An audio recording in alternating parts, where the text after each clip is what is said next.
সামিত সোমের ক্ষেত্রে একই কথা বলবো। কানাডা ন্যাশনাল টিমের হয়ে অলরেডি দুটো ম্যাচ খেলে ফেলেছেন। এখন যখন তিনি জানেন কানাডিয়ান ন্যাশনাল টিমের জার্সি আর তার গায়ে উঠবে না, তখন উনি সিদ্ধান্তটা নিয়েছেন যে এখন বাংলাদেশে যাওয়া যায় বা বাংলাদেশের জার্সিটা পরা যায়। একজন হামজা চৌধুরী যখন তার ঝাঁকড়া চুলে মাঠে দৌড়ান, অনেক কিশোরের স্বপ্নের ফুটবলার হিসেবে তিনি আসলে দাঁড়িয়ে যান। শৈশবে আমি আবাহনী মোহামেডানের খেলা, ফ্ল্যাগ টানানো, মারামারি করা পর্যন্ত দেখেছি। নিজেদের মধ্যে কথা কাটাকাটি, তর্কাতর্কির পর্যায়ে গিয়ে হাতাহাতি হয়ে যাওয়া, এরকম ডাইহার্ট ফ্যান ছিল।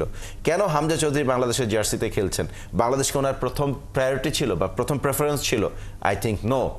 একটা ন্যাশনাল টিমই তো পুরো একটা দেশের ফুটবল না, কিন্তু তারপরেও বাংলাদেশ ফুটবল ফেডারেশন চেষ্টা চালিয়ে যাচ্ছে আরও বেশি যারা অন্যান্য ফুটবল সিস্টেমে বেড়ে উঠেছেন এবং গড়ে উঠেছেন, পরবর্তীতে ভালো পারফর্মও করেছেন বিভিন্ন জায়গায়, বড় বড় জায়গায়, স্পেশালি কানাডার ন্যাশনাল টিম কিংবা ইংলিশ প্রিমিয়ার লিগের প্লেয়ার, তারা যখন অন্তর্ভুক্ত হচ্ছেন বাংলাদেশ দলে, সেটা আলটিমেটলি কি শুধুমাত্র জাতীয় দলেই ফোকাস করা হয়ে যাচ্ছে কিনা? সেটা কি বাংলাদেশের ফুটবলে আলটিমেটলি কোনো উন্নতি বলতে পারছি কিনা আমরা? উন্নতি তো বটেই। উন্নতি কোনটা জানেন? সাকসেস। আপনার যদি সাকসেস না থাকে, ক্রিকেট এবং ফুটবলের মধ্যে যদি আপনি তুল্যমূল্য বিচার করতে চান, একটা সময় বাংলাদেশের ক্রিকেটের তুলনায় ফুটবল অনেক বেশি জনপ্রিয় ছিল এবং আবাহনী মোহামেডানের খেলা নিয়ে একটা সময় রীতিমতো, আপনার ছোটবেলায় আপনি কি দেখেছেন আমি জানি না, আমার শৈশবে আমি আবাহনী মোহামেডানের খেলা, ফ্ল্যাগ টানানো, মারামারি করা পর্যন্ত দেখেছি। নিজেদের মধ্যে কথা কাটাকাটি, তর্কাতর্কির পর্যায়ে গিয়ে হাতাহাতি হয়ে যাওয়া, এরকম ডাইহার্ট ফ্যান ছিল। ক্রিকেট আস্তে আস্তে বাংলাদেশ ফুটবলকে ছাড়িয়ে গেছে, বিকজ ক্রিকেটে সাফল্য এসছে ছোট ছোট জায়গা থেকে। বাংলাদেশ বিশ্বকাপ খেলেছে, আইসিসি জিতে বিশ্বকাপে কোয়ালিফাই করেছে। একটা বিশ্বকাপ খেলায় কিন্তু বাংলাদেশ ক্রিকেটকে অন্য একটা জায়গায় নিয়ে গেছে। তারপরে ধারাবাহিক সাফল্য এসছে। এখন ক্রিকেট বোর্ড দেখেন বাংলাদেশের যে কোনো ফেডারেশনের তুলনায়, যে কোনো আদার্স স্পোর্টস ফেডারেশনের তুলনায় অনেক বেশি স্বাবলম্বী, অনেক বেশি এলিট।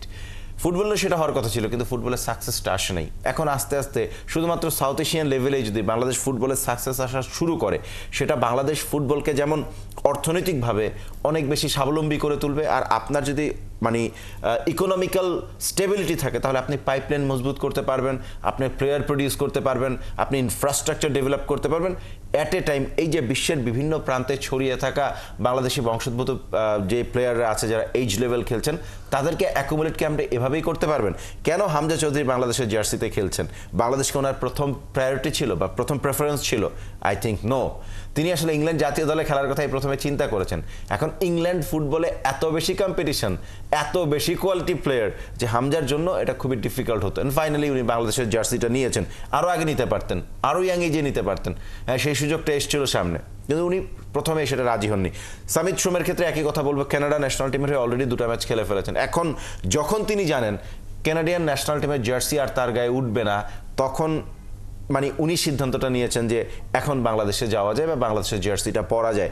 হামজাকে যে গ্র্যান্ড রিসেপশন বাংলাদেশের মানুষ দিয়েছে, যেই ভালোবাসা বাংলাদেশের মানুষ দিয়েছে, উনি যেই কভারেজটা পেয়েছেন, ডেফিনেটলি এটা বাংলাদেশের গণমাধ্যমেরও ব্যাপক ভূমিকা আছে। এবং একই সাথে আমরা আসলে বলছিলাম যে ফুটবলের উন্নতি, ক্রিকেট যেভাবে ছাপিয়ে গেছে, এক্ষেত্রে আসলে ব্র্যান্ড ভ্যালুটাও তো একটা ইম্পর্টেন্ট। যখন এরকম ফুটবলাররা বাংলাদেশের ন্যাশনাল টিমের জার্সিতে অন্তর্ভুক্ত হবেন, সেই ব্র্যান্ড ভ্যালুটা আলটিমেটলি ফুটবলের উন্নয়নে কিভাবে কাজ করতে পারে? স্পেশালি যদি আমরা, এখন তো আসলে সবাই ক্রিকেটের দিকে নজর, একটা শিশু সে যদি একজন খেলোয়াড় হতে চায়, ডেফিনেটলি সে ক্রিকেটার হতে চাইবে, ফুটবলার হতে চাইবে না। কিন্তু ক্রেজটা যদি তৈরি করা যায়, সেক্ষেত্রে কি এই কালচারের পরিবর্তন আসতে পারে কিনা?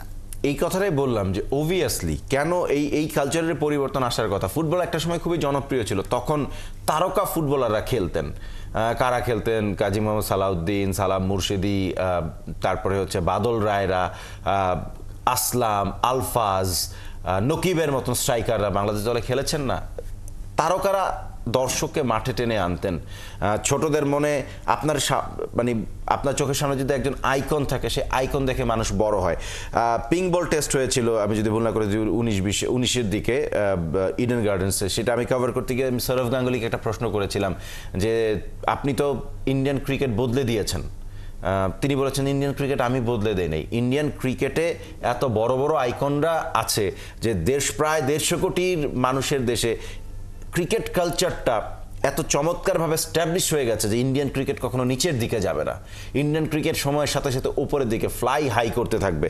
এই কথাটা তিনি বলেছিলেন এই কারণে যে আইকনদের দেখে দেখেই তো আসলে মানুষ বড় হয়। একজন সচিন টেন্ডুলকার যখন আপনার সামনে থাকে উদাহরণ হিসেবে, তখন একজন বিরাট কোহলির জন্ম হয়, একজন জেসওয়েলের জন্ম হয়, এরকম মানে কোয়ালিটি ক্রিকেটার প্রডিউস করে তারা। সো হ্যাঁ, আপনি যেটা বলেছেন যে ব্র্যান্ড ভ্যালু ক্রিয়েট হলে মানুষের মধ্যে সেই জিনিস করার আকাঙ্ক্ষা তৈরি হয়। একজন হামজা চৌধুরী যখন তার ঝাঁকড়া চুলে মাঠে দৌড়ান, অনেক কিশোরের স্বপ্নের ফুটবলার হিসেবে তিনি আসলে দাঁড়িয়ে যান।